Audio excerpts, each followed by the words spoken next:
Peer পদ্ধতি সহ 5 দফা দাবিতে বাংলাদেশ জামায়াতে ইসলামী শহর শাখা একটি বিক্ষোভ মিছিল বের করেছে।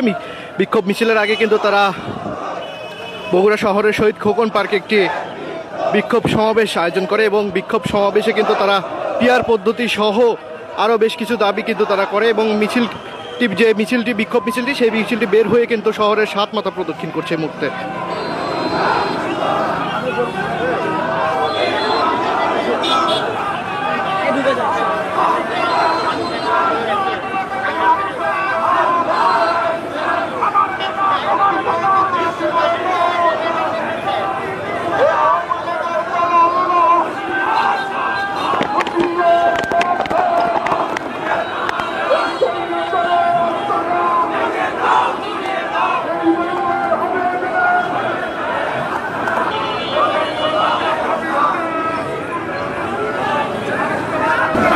দর্শক, আপনাদেরকে যেমনটি জানাচ্ছিলাম যে পিয়ার পদ্ধতি বাস্তবায়ন সহ কিন্তু 5 দফা দাবিতে বাংলাদেশের জামায়াতে ইসলামী শহর শাখার যারা নেতাকর্মীরা রয়েছেন তারা একটি বিক্ষোভ মিছিল বের করেছেন। বিক্ষোভ মিছিলের আগে তারা একটি সংক্ষিপ্ত সমাবেশ করেন বগুড়া শহীদ খোকন পার্কে এবং সেই সমাবেশ থেকে কিন্তু অবিলম্বে পিয়ার পদ্ধতি তারা বাস্তবায়নের দাবি জানান।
Thank you.